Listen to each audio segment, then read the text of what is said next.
그런 전력망 아니면 그리드 포밍 이런 새로운 문제들을 형성하는 쪽에 엄청나게 많은 투자가 있습니다. 어떻게 보면 에너지 전환에서 새로운 필요사항이 생겼으니까 열심히 기술을 개발하고 그 기술을 열심히 팔아서 산업도 성장하고 새로운 경제, 새로운 산업 시스템을 만들자, 새로운 성장 시스템을 만들자라는 논의가 되고 있고요. 재생에너지는 이제 더 이상 안 됐다. 재생에너지 더 이상 설치하지 말자. 이런 논의는 제 생각에는 그냥 특정 발전원의 선호도가 큰 사람들이 트위터 같은 X와 같은 데서 쉽게 얘기할 수 자신의 있는 어떤 이해관계가 반영돼 있는 바람이나 희망사항을 얘기할 때는 단순하게 말하지만 저는 전혀 그렇게 될 거라고 생각하지 않습니다. 지난 4월 말 스페인과 포르투갈에서의 대정전 사태, 도시의 불이 한순간에 꺼지고 철도도 도로도 통신망도 아수라장이 됐습니다. 원인이 아주 미궁속인 가운데 재생에너지가 전력망 붕괴 위험을 키웠다는 지적도 나옵니다. 특별히 여기에 대한 팩트체크를 위한 특별한 대담을 가져보려고 하는데요.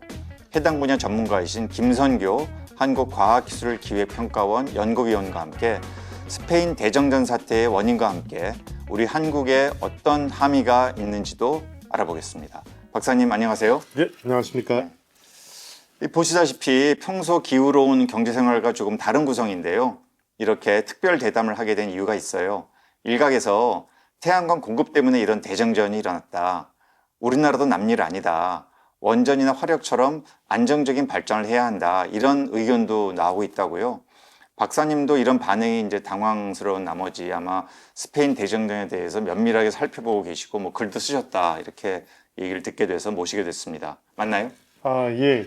어쩔 수 없이 공부할 수밖에 없는 이슈가 있는 것 같습니다. 근데 진짜 복잡한 문제인데 너무 속단하고 단순한 결과들을 많이 내는 것 같습니다. 그래서 제가 주변에 있는 전력 시스템 운영하는 연구 그룹들한테 물어보니 아무도 확실한 답은 얘기하지 못하더라고요. 딱 지금 시점에서 불확실하지만 우리가 필요한 해석을 해야 된다 정도의 이야기를 하고 있는데 그냥 화력발전소가 중요하다, 원자력이 중요하다 이런 식으로 단순한 해답을 내놓는 건 문제가 있어서 그래요. 불가피하게 공부하고 또 이렇게 이야기를 나눌 수 있는 기회를 주셔서 이렇게 나오게 됐습니다.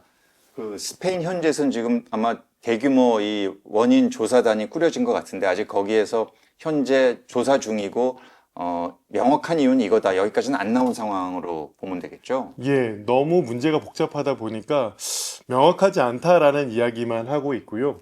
그리고 제 생각에는 짧아도 수개월 걸릴 걸로 예상하고 그래요? 있습니다. 네. 이런 어떤 대정전, 이게 아마 유럽에선 역사상 가장 큰 정전으로 지금 그렇게 보고 있는데 이런 정도의 정전이 나면 그렇게 조사 기간이 길어지는 게 불가피합니까?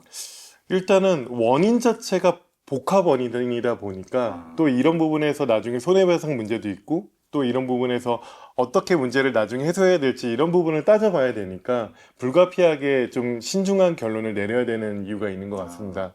사실은 이렇게 어떤 경제의 발전 단계 자체가 차츰 에너지원이 이 다양한 그런 에너지원에서 전력화의 방향으로 많이 가고 있잖아요. 그러니까 이건 뭐 우리나라도 예외가 아니고 그래서 아마 이런 스페인의 대정전 사태가 앞으로 우리나라에도 주는 어떤 시사점 이런 것들이 상당히 있어서 우리나라에서도 이제 관심을 갖게 되고 또 우리가 이런 방송도 하게 되는 것 같은데요. 제가 생각해 보면 2011년 9월로 제가 기억하는데 그 당시에 우리나라도 왜 순환 정전이다 그래서 막 심지어 이 사태 나가지고 당시에 그 산자부 장관이 경질되기도 하고 막 이랬던 기억이 나거든요. 그 당시에 우리나라의 이런 정전의 원인, 이거는 비교적 빨리 좀 밝혀졌나요? 네.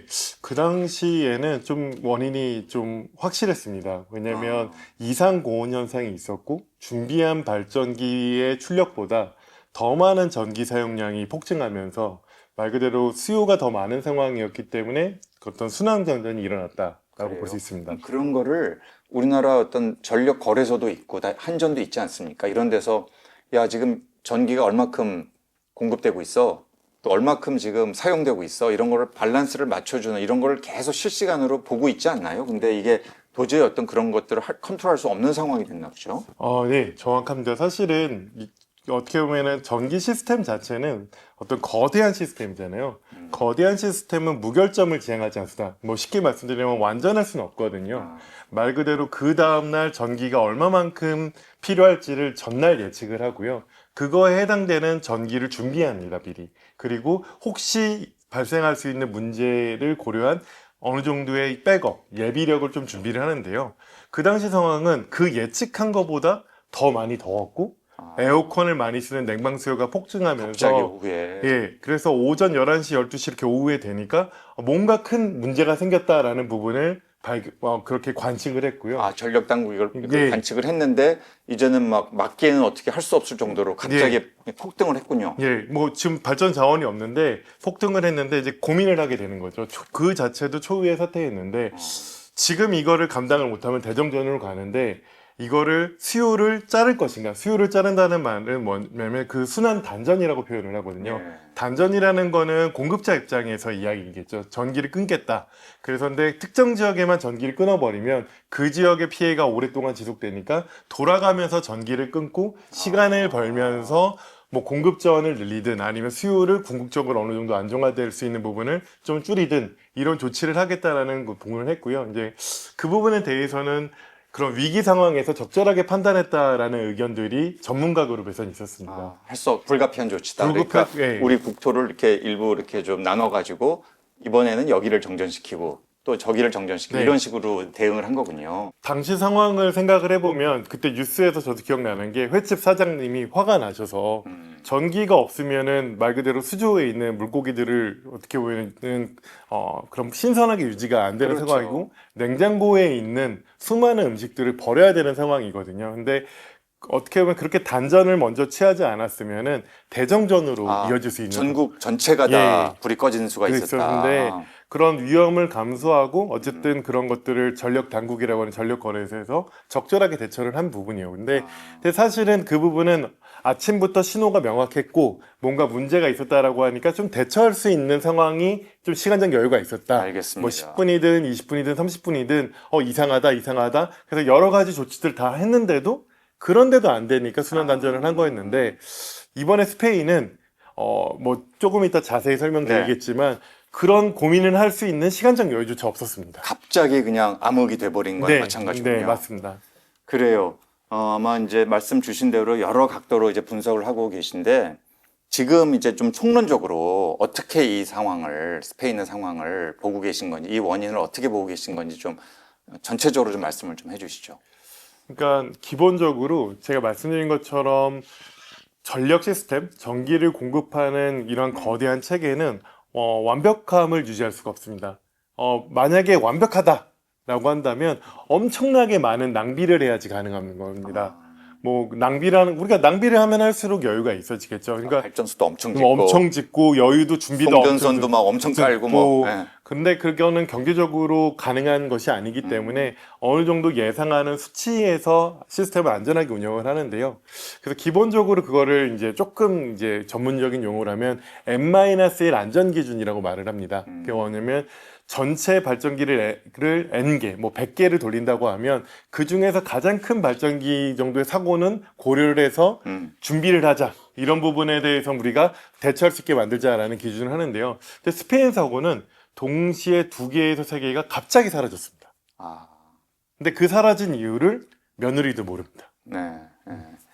그 얘기를 들어보면 뭐 이제 외신들 또 국내에서도 이런 게 좀 일부 보도가 됐습니다만 상당히 많은 발전기가 뭐 탈락했다. 사실은 우리 국민들은 워낙 전기가 좀 안정적으로 공급되는 나라잖아요. 다른 나라에 비교해 보면. 그래서 이런 거에 대해서 그렇게 감각이 높지는 않다고 보는데 아마 제가 듣기로는 스페인에서 뭐 15기가와트가 일시에 탈락했다 뭐 이런 말도 있는데 이게 어느 정도 규모인가요? 15기가면 어느 정도냐면 전기를 공급하던 발전기들의 절반이 사라진 겁니다. 스페인에서? 네, 스페인은 한 30기가와트 정도의 전기 공급량이 지금 생산되고 있었고요. 수요도 딱 그 정도였는데 갑자기 절반이 사라지니 어떻게 보면은 감당할 수가 없는 거고요. 근데 그게 처음부터 15기가 사라진 건 아니고 초기에도 2.2기가. 그러니까 우리나라 따지면 원전이 한 2개에서 한 2.5개 정도가 사라진 건데 그 충격도 사실은 어마어마하게 큰 충격이었습니다.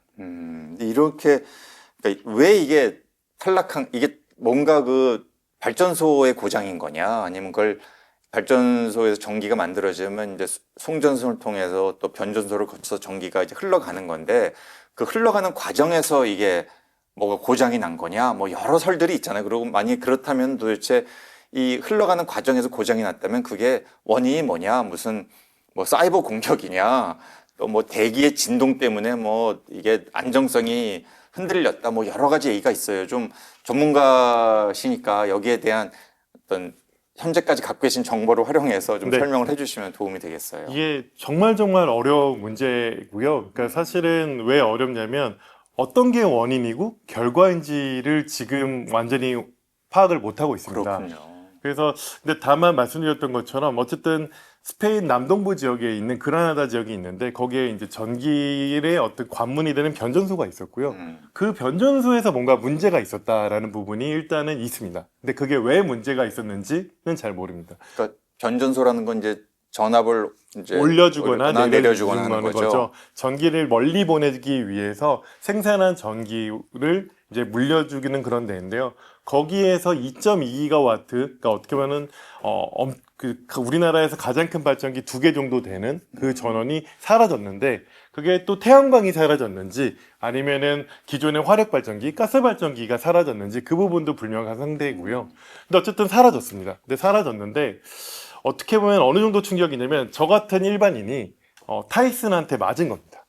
아, 네. 그러니까 전기든 전문가시지만 네. 이제 권투를 치면 일반인인데 네. 맞았다. 맞았는데 근데 타이슨한테 맞으면 사실은 죽지 않으면 다행이거든요. 그렇죠. 뭐 1초 지난 다음에 뭐 5초 뒤에 생각하고 날 여유가 없는 거고요. 근데 이게 발전기 시스템이 어떤 식으로 되어 있냐면 연쇄 탈락이라고 하거든요. 그 부분을. 그러니까 주파수가 떨어진다라는 표현을 하는데, 그러니까 사실 여기서부터 이제 기술적인 용어가 네, 나와서 좀 네. 어려운데, 사실은 전기 시스템이 정상인가 정상이 아닌가 보는 신호가 두 개가 있습니다. 그 중에 가장 중요한 신호가 주파수 있는데요. 주파수는 사람으로 따지면 맥박과 같습니다. 맥박이 일정하게 어느 정도 뛰면은 건강한 사람이고, 맥박이 불안정하면은 무언가 건강에 문제가 이 있다. 설명이 아주 좋네요. 예, 네. 있다고 생각하는데, 전력 시스템은 그 맥박을 역할을 하는 게 주파수입니다. 근데 2.2기가 딱 사라지면은 주파수가 갑자기 0.5가 떨어지거든요. 뭐 쉽게 말하면 타이슨이 저를 때렸는데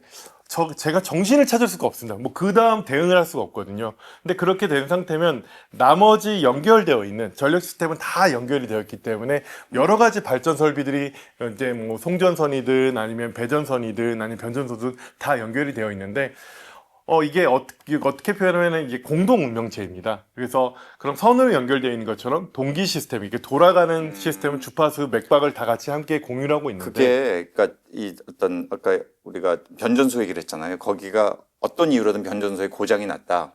그러면 다른 발전기들이 스스로 자기를 지키기 위해 탈락을 하는 겁니까? 아니면은 이게 뭔가 접속이 자체가 안 되는 상황이 되는 건가요? 두 가지가 다 복합적일 수 있는데요. 그래요? 기본적으로는 스스로를 보호하기 위해서 탈락하게 되어 있습니다. 그 연쇄 탈락이라고 말을 하는데요. 예. 어느 정도까지는 감당을 하는데 어느 정도를 넘어서게 되면은 같이 죽는 거죠. 말 그대로 저랑 같이 이게 약간 비슷한 비유가 있는데, 교수님과 제가 자전거를 타고 있습니다. 동일한 속도로 가고 있는데 제가 무언가 맞아가지고 쓰러졌습니다. 그러면 교수님은 줄을 끊어야지 살겠죠. 만약에 줄을 끊지 않고 제가 멈췄는데 가면 교수님도 같이 꼬여가지고 더 큰 사고가 나는 상황이었고, 그러니까 그럼 연결되어 있는 그 발전기들이 연쇄적으로 다 스스로 탈락하게 되는 부분이고요. 또 스페인 같은 경우에 유럽이지 않습니까? 근데 유럽은 어떻게 유럽 대륙으로 연결이 돼 있고, 전기가 송전망이 다 연결돼 있죠. 그리고 스페인 같은 경우에는 포르투갈이랑 프랑스랑 송전망이 연결되어 있는데, 스페인의 당시 상황은 전력 공급이 부족했던 상황이냐, 그건 아니고요. 오히려 전기 생산이 많아서 프랑스랑 포르투갈에 전기를 수출하고 있던 상황이었거든요. 그 시점에 정전 직전에. 예, 정전 시점 수출하고 있는 상황이었는데, 그럼 프랑스가 도와줘. 반대로 내가 전기가 필요해. 라고 얘기해서 도와줘야 되는데, 송전선로인 프랑스에 있는 그 연계선에 있는 그 장치 역시도 끊어졌습니다. 아, 근데 끊어졌는데 여기서도 혼돈스러운 거예요, 전문가들이. 뭐냐면 스페인이 먼저 문제가 생겨서 송전선로를 끊었는지, 아니면 프랑스가 문제가 돼서 프랑스에서 원인 미상으로 끊어졌는지 이것도 아직은 불확실하다고 합니다. 아직도 명확치는 않군요. 예.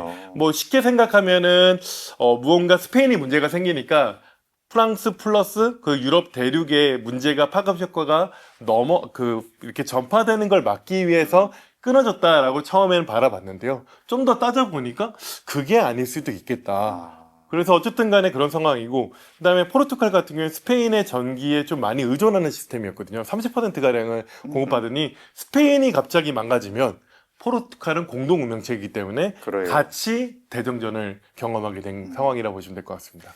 그래 이게 이렇게 김 박사님 말씀을 듣고 보니까 이 전력 시스템이라는 게 우리가 보는 건 사실은 거대한 송전탑, 그 송전탑과 송전탑을 연결하는 막 거대한 선 이런 걸 보니까 이게 굉장히 거대한 중우장대 막 이렇게 느껴지는데 이 지금 말씀 들어보니까 굉장히 이게 예민하고 아주 그 정말 아기 다루듯이 이 다뤄야 되는 이런 시스템이 아닌가 이런 생각이 드는데 그런 건가요?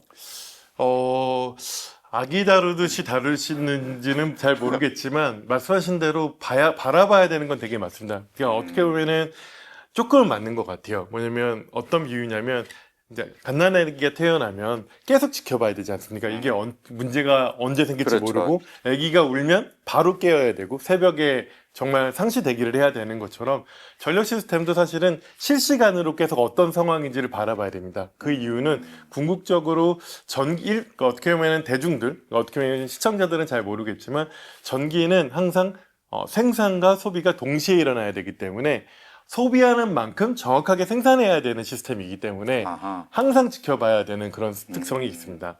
굉장히 중요한 지적이세요.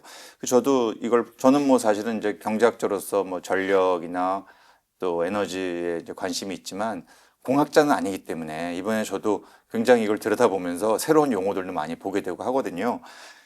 지금 말씀하신 대로 어떤 실시간 균형, 또 전력망의 안정성, 영어로 스터빌리티 뭐 이런 것들이 굉장히 중요한 용어 같아요. 이번에 스페인 네. 상황을 보면서 이 실시간으로 이렇게 아주 안정적으로 운영한다는 것, 여기에 대한 좀 어떤 노하우 이런 것들이 학계나 또 현장에서 많이 쌓여 있다고 평가를 하십니까? 뭐 스페인 현장이든 또 우리나라든. 사실은 전기라는 게 어떻게 보면 발명됐다는 표현이 맞을 것 같은데요. 발명된 지 130년이 넘었기 때문에 그러한 어떻게 보면 우리가 여러 가지 문제를 경험을 하고 사실은 정전은 늘상 났습니다. 우리나라가 대정전이 없었을 뿐이지 여러 가지 대정전의 경험도 하고 그렇지만 완벽하진 않지만 계속 만들어 나가면서 지금의 안정화된 시스템을 어느 정도 유지해 왔던 것 같습니다. 근데 그 기술이 항상 완전하진 않고 또 환경이 계속 변화합니다. 많은 사람들이 얘기하는 건 스페인인 그 상황에서 재생에너지가 70%가 넘었다. 전체의 전기 생산이 100이면 재생에너지가 70%가 넘었는데 그건 팩트죠. 예. 예. 근데 과거의 전기 생산은 재생에너지가 70%인 시스템은 아니었거든요. 그렇죠. 무슨 말씀이냐면 가스 발전기든 아니면 석탄 발전기든 대규모 어떻게 우리가 그런 기존의 전통적인 화석연료 발전기들이나 원자력 발전기들은 사실은 연료는 다르지만 생산되는 원리는 기본적으로 같습니다. 거대한 그런 발전기 안에서 그런 어떻게 보면은 원도 그런 어떻게 보면 에너지를 뜨겁게 만들어서 열을 스팀을 만들고요. 그 스팀이 어떻게 보면은 그런 발전기를 돌리기 위해서 전기를 만드는 시스템입니다. 그걸 기력 발전기라는 고 표현을 하는데 뭐 쉽게 설명하면 뭔가 돌아간다는 거예요. 발전기가 돌아가면서 만든다는 거죠. 그러면 그 돌아가면서 만든다는 거는 우리가 어떤 거대 시스템이 움직이게 되면 계속 움직이는 특성이 있거든요. 그게 바로 관성이라고 관성이라는 거죠. 표현합니다. 맞아요. 근데 관성은 그냥 자연스럽게 얻게 된 어떤 시스템의 속성이라고 보시면 될 것 같거든요. 그래서 뭐 이런 비유를 하면 적절한지 모르겠지만 자전거를 제가 비유를 했으니까 제가 자전거를 타는 것과 저는 이제 등치가 크고 어느 정도 좋게 말하면 풍채가 좋고 나쁘게 말하면 뚱뚱하죠. 그래서 뚱뚱한 사람이 별로 그렇진 않으세요. 뚱뚱한 사람이 자전거를 타는 것과 아니 저희 애가 이제 자전거를 타기 시작했는데요. 마르고 작은 아이가 자전거를 타는 건 다릅니다. 저는 외부에 충격이 있어도 뭐 어떻게 보면 무게감이 있기 때문에 중후하기 때문에 간다 이거죠. 쭉 가는데 작은 아이는 외부에 조그만 충격이 있으면 흔들리거든요. 입은다든지 뭐. 예, 흔들리거든요. 근데 그럼 관성이 저는 좀 많은 편이고 음. 뭐 어떻게 보면은 저희 아이와 같이 작거나 새로운 친구들은 관성이 적겠죠. 이거를 비유하면 기존에 있는 어떤 발전기들은 관성이 있었는데 재생에너지는 기본적으로 직류 전원이기 때문에 관성이 존재하지 않습니다. 뭐 여기서 직류와 교류를 뭐 이론적으로 설명하지 네. 않지만 뭔가 돌아가면서 만드는 전기이냐 아니면 우리가 디지털처럼 뭔가 바로 전기를 만드는 시스템이냐 이런 차이로 보시면 될 것 그래요. 같습니다. 직류교류는 과거에 19세기 말에 그 에디슨하고 뭐 테슬라 논쟁 예. 뭐 이런 데 시작된 거잖아요. 그죠? 예, 이게 그래서 하여간 일반 시청자들께서는 아니 전기 좀 많이 남아 돌면 뭐 버리거나 어디다 이렇게 좀 저축하면 되고 좀 부족하면 뭐 비상발전기 돌리면 되는 거 아니야. 이게 이렇게 관리하기가 어렵나? 이런 생각을 좀 할 것 같아요. 그렇게 하실 것 같은데 이게 실제로 정말 이 거대한 시스템을 잘 운영하고 관리하는 것이 결코 쉬운 건 아닌 거군요. 사실은 말씀하신 것처럼 그 전기가 충분히 많이 저장될 수 있는 속성이 있었다면 이런 문제는 없었을 거라고 생각을 하는데요. 지금 ESS라고 에너지 저장 장치라는 게 있고 그런 부분이 지금 이미 활용은 되고 있지만 우리가 이렇게 이런 N-3이라는 대규모 교통사고를 예방할 만큼 충분히 ESS를 설치하는 것은 많이 어렵습니다. 그러니까 어떻게 보면은 보조 장치는 될 수 있지만 완전한 장치를 활용하기엔 너무 비싸고 그런 부분에 대해서는 이제 여전히 많이 필요한 부분인 것 같고요. 그래요. 그렇기 때문에 생산과 수요를 계속 맞춰줘야 되고 나머지 보호 장치를 만들어줘야 되는데 그 보호 장치들을 비유하면 우리가 자동차를 운전하면 안전띠도 있고 에어백도 있지만 사고를 완전히 막을 수 없고요.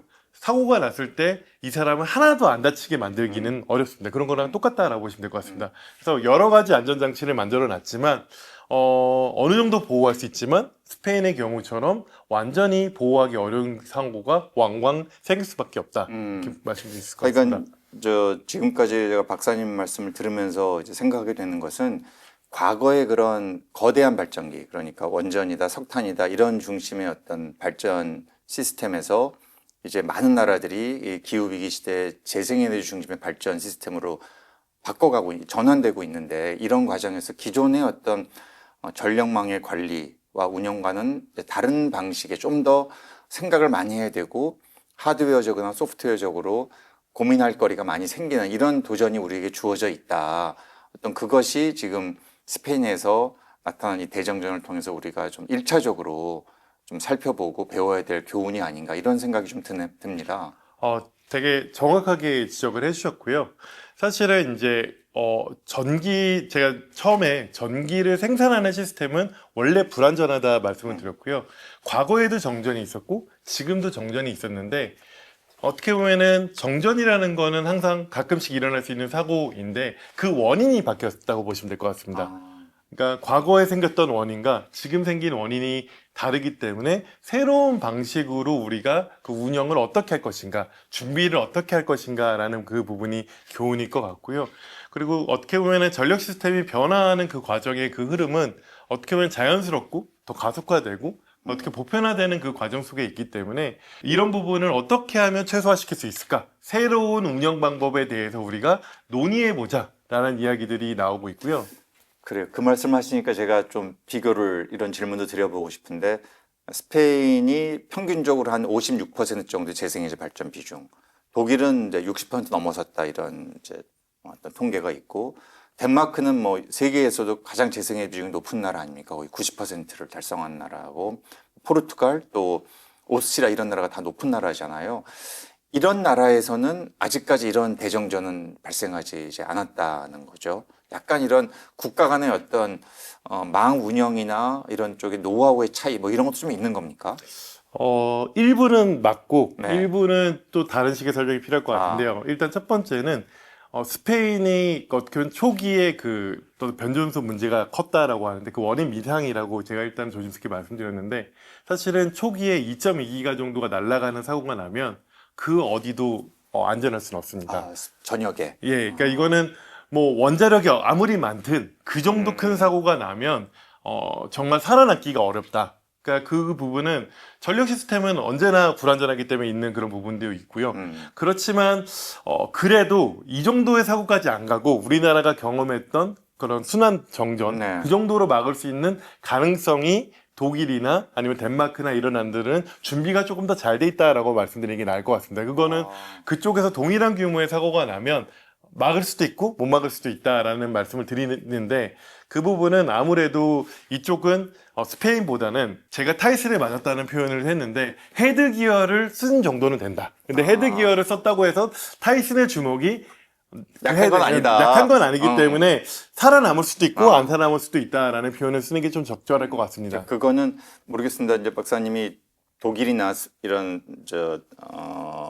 덴마크의 전력 시스템을 뭐 깊이 연구를 하셨는지 저는 잘 모릅니다만 어쨌든 그쪽은 좀 이런 네. 어떤 에너지 전환의 시대에 맞는 망 운영 또 이거를 하기 위한 어떤 제도 이런 것들이 좀 그래도 더 갖춰져 있다는 평가가 있을 수 있다는 말씀이군요. 예, 그 헤드 기어라는 거는 이제 경우에 따라서 해석에 따라 다양할 수 있습니다. 엄청나게 두껍다고 볼 수도 있고 얇다라고 할 수 있는데 일어나지 않은 상황이기 때문에 그거를 단정해서 설명드리는 게 조금 더 어려울 것 같고요.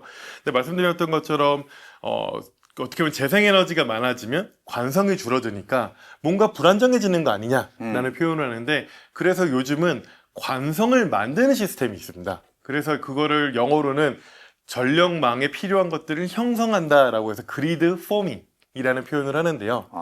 어떻게 보면 태양광 같은 경우에는 직류로 전기를 만들기 때문에 교류 시스템을 바꾸는 그 기기가 변환기가 필요한데 그걸 인버터라고 하죠. 하는데 그래요. 그 인버터를 관성을 어떻게 기존에 있는 그런 발전기들처럼 만드는 스마트 인버터라는 표현을 하기도 하고요. 그래서 다양한 기계 장치들이 그런 기존의 안정성을 만들어주기도 하고요. 그리고 ESS라고 해서 전력 저장 장치도 조금 더 여유 있게 가져가는 그런 부분도 있을 것 같고요. 아하.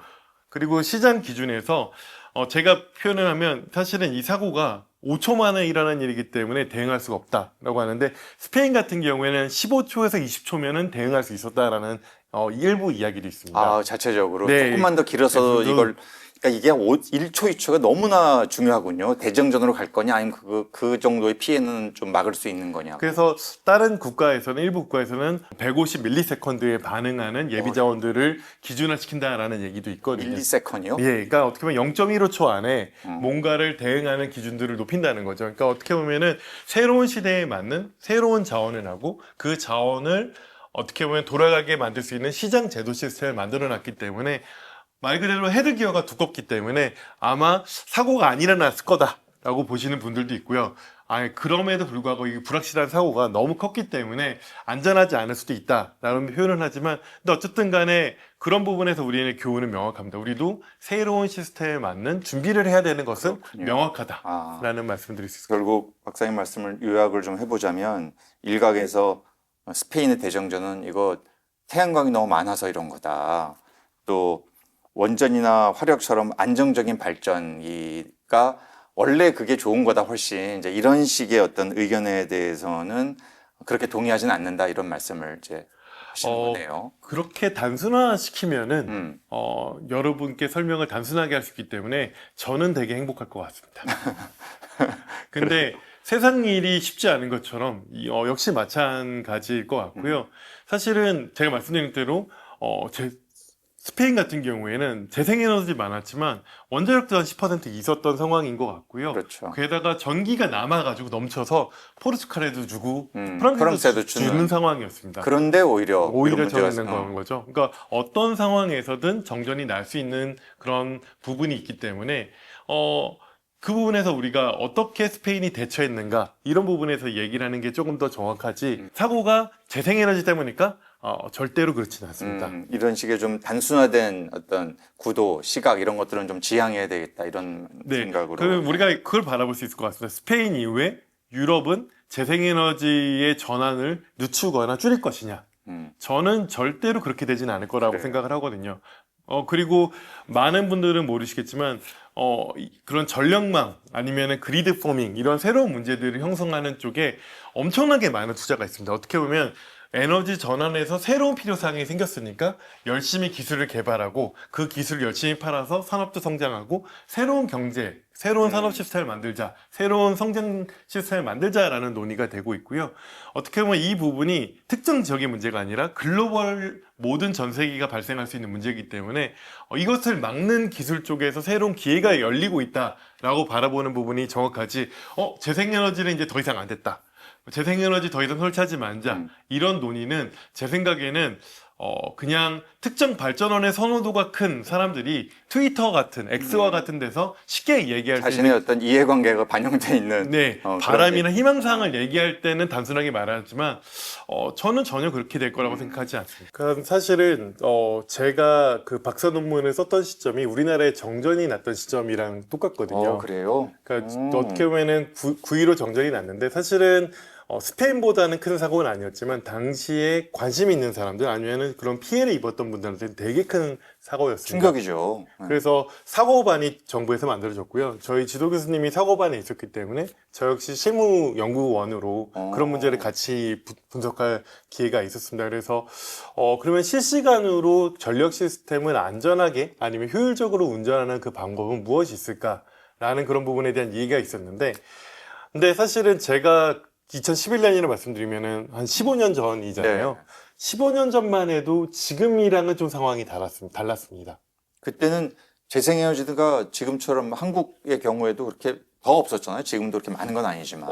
한국도 그렇고요. 유럽이나 미국도 15년 전에는 재생에너지가 이렇게 많아질 거라고 생각은 아무도 안 했습니다. 그래요. 그래서 제 말씀하신 것처럼 좀 박사 논문 주제가 실시간 균형을 어떻게 할 것인가라는 그런 부분인데 제가 관련해서 이제 인터뷰를 한다고 어떻게 보면 국제학회에 가서 네. 여러 가지 질문을 하면 제가 생각하는 상황은 1년에 0.5일 발생할 수도 있고 문제다. 뭐 그런 관성이 부족한 거 없다. 재생에너지가 네. 이렇게 커질 줄 몰랐으니까 그쵸. 예측이. 그래서 미국의 당시에 있는 국책연구원, 그러니까 그 내셔널 랩이라고 하는 네. 데서 하는 거 보면 관성이 줄어들기는 할 것 같기는 한데 무리할 정도는 아니다라는 아하. 이야기였고요. 근데 지금은 그게 완전히 천지가 개벽한 거죠. 전기를 공급하는 체계가 정말 빠르게 변화했는데 그 빠르게 변화하면서 이제 새로운 그런 변화한 체계에 맞는 운영 기술들, 시장 제도들, 그 다음에 그런 것들을 만들어가는 과정이기 때문에 그런 부분에서 발생한 어떻게 보면은 유의미하게는 큰 사고가 첫 번째 사고가 아닐까라는 생각을 하고 있습니다. 참 이 15년의 미래도 예측하는 것이 쉬운 게 아니다. 특히 이 전력망과 또 전력 시스템에 있어서는 이런 생각을 하게 하네요. 제가 전기를 뭐 에디슨, 테슬라를 말씀해 주셨는데 130년 전에 그런 탄생한 에디슨 전기 시스템이 네. 한 100년 이상 지속됐기 때문인 것 같습니다. 전력 시스템은 안 바뀌는 게 너무나 당연했거든요. 그랬기 때문에 우리가 그런 과거의 체계 속에서의 어떤 그 과거의 문제를 푸는데 익숙했는데 이렇게 전력 시스템이 변할 거라고 생각한 사람은 저희 쪽에서 그렇게 많지는 않았습니다. 근데 놀랍게도 이러한 속도에 맞춰서 새로운 기술들이 등장을 하고 어떻게 보면 그 새로운 기술의 등장함에 따라서 문제를 해결하는 속도도 되게 빨라지고 있다는 부분은 명확합니다. 사실은 제가 박사 졸업한 지가 한 10년이 넘었는데 그리드 포밍이라는 이야기를 제가 학생 때는 몰랐습니다. 그렇군요. 그러니까 그때는 뭔가 논문에서는 일부 얘기가 되고 있었지만 이걸 상용화, 산업화된 기술로 만들어지는 게 이렇게 빠를 줄은 생각을 못 했거든요. 근데 문제가 생기니까 문제에 대응하는 기술을 만드는 속도들 그것도 역시 같이 빨라진 거고 지금은 그래서 새로운 시스템에 맞춰서 대응할 수 있는 어떤 솔루션들도 어느 정도 많이 제시되고 있다라고 보시면 될 것 같습니다. 네, 이제는 좀 인터뷰 마지막 부분에서 우리나라의 현주소, 또 우리나라의 앞으로 대응 방향에 대해서 좀 이야기를 나눠보고 싶은데요. 어찌 보면 우리나라는 유럽의 이런 여러 나라들에 비해서 아직 재생에너지 발전 비중이 상당히 낮잖아요. 오히려 낮은 게 준비할 수 있는 시간을 벌 수 있다. 이런 약간 아이러니컬한 얘기를 할 수도 있을 것 같은데 현재 우리나라는 앞으로도 우리나라 재생에너지 발전 비중이 이제 높아질 거 마땅히 높아져야 하고요. 여러 가지 요구 때문에라도 연계에 대한 준비는 잘 되고 있는 겁니까? 사실은 이런 문제를 인지는 하고 있었고요. 그래서 2024년부터 규정이 바뀌어서 스마트 인버터를 어떻게 의무화하거나 아니면 이런 출력을 조정하는 여러 가지 장치들 그리고 정부 계획안에도 ESS를 어느 정도 확보하는 그런 노력들 이런 부분들이 같이 가고는 있습니다. 근데 다만 그 이전에 구축된 2021년 전에 구축된 태양광 같은 경우에는 그런 어떻게 보면 가상 관성이나 아니면 중앙 제어, 중앙의 신호에 따라서 맞춰서 움직이는 그런 부분들이 단순히 소프트웨어 업데이트로는 부족하다라는 이야기들도 있고요. 그런 부분들은 설비를 교체하는 부분들을 정책을 시행하고 있고 어떻게 보면 이번 사태로 인해서 이런 정책을 실행하는 속도 자체가 조금 더 빨라질 것 같다라고 생각을 하고 있습니다. 아, 그런 움직임이 좀 이 전력 전문가 또 현업에 있는 분들 또 기업들 또 뭐 한정 같은 이제 발전 공기업도 있고 이런 쪽에서 인지는 좀 하고 있는 겁니까? 왜냐하면은 전체적으로 보면 아직도 뭐 우리나라 재생에너지가 늘리는 게 바람직한 거야? 뭐 이런 정서가 좀 있잖아요, 여기저기에. 그런 상황에서 지금 말씀하신 이런 전반적으로 업그레이드된 그런 어떤 전력망 운영, 또 거기에 관련된 기술의 어떤 혁신 이런 것들이 될 건가 이런 약간 우려도 있어요. 사실은 우려를 가지시는 건 당연하고요. 근데 우리나라의 가장 큰 문제점은 어떻게 보면 정전이 나지 않았으니까 다행인 거 아니냐, 대비할 네. 시간 있지 않냐라고 하는데 그럼에도 불구하고 너무 재생에너지 비중이 속도가 어떤 선진국 대비 10년 이상 뒤쳐져 있다. 그래요. 근데 말씀드린 것처럼 10년 전에는 그게 이제 막 시작할 때였으니까 우리나라는 이제 막 시작한다는 그런 부분이 문제인 것 같고요. 근데 속도를 어떻게 하면 가속화시킬지에 대한 어떤 부분에 집중을 해야 되는데 동시에 문제가 생기지 않도록 어떻게 보면 선행적인 경험들을 교훈 삼아서 우리도 여러 가지 시스템을 보완해 나가면서 만들어 나갈 수 있는 어느 정도의 여력은 된다라고 생각을 하고 있고요. 또 이런 부분이 글로벌 기준들이 올라가고 있기 때문에 그거에 맞춰서 정부 정책도 역시 따라가고 있습니다. 다만 말씀드렸던 것처럼 실행 속도, 예산 투입 이런 부분들은 별도로 또 필요한 노력이기 때문에 그래요. 저는 스페인 정전으로 인해서 그러한 노력들을 가속화시킬 수 있는 그런 정책 실행의 배경들의 여건들이 형성됐다라고 저는 해석하고 있습니다. 그 앞에서 박사님이 유럽은 전력망이 다 송전망으로 연결돼 있다 국가 간 이제 이런 얘기 하셨지만 한국은 사실은 북한과 우리가 살짝 단절돼 있기 때문에 하나의 고립이잖아요. 고립망, 섬과 같은 이런 상황인데 이런 상황에서의 안정적인 전력망 구조로 가져가는 게 훨씬 더 어려운 일입니까? 아니면은 어떻습니까? 사실 독립된 망이라는 그런 부분들은 우리가 스스로 문제를 다 책임져야 되기 때문에 예. 조금 더 많은 노력이 필요한 부분은 맞습니다. 물론 그래요. 스페인 같은 경우에 프랑스가 원인일 수 있다. 연계망 때문에 문제가 더 커졌다라는 일부 해석이 있기는 합니다. 아, 밖에서의 문제가 또 안으로 들어올 수 있으니까. 그렇지만 기본적으로 시스템이 연결되면 연결될수록 위험이 분산되고 안정성이 강화되는 건 맞고요. 그래서 사실은 전력망을 연계하는 그 노력들이 한 1990년대부터 개념적으로는 존재하고 실질적으로 진행된 경우도 있습니다. 다만 그 부분은 이제 외교적인 또 다른 변수들이 많은 부분이기 때문에 그것들은 연결되면은 시스템 안정성상은 바람직하지만 그 부분에는 의존할 수가 없는 부분이고요. 우리가 고립된 망 속에서 우리가 할 수 있는 노력들은 최대한 열심히 해야 된다.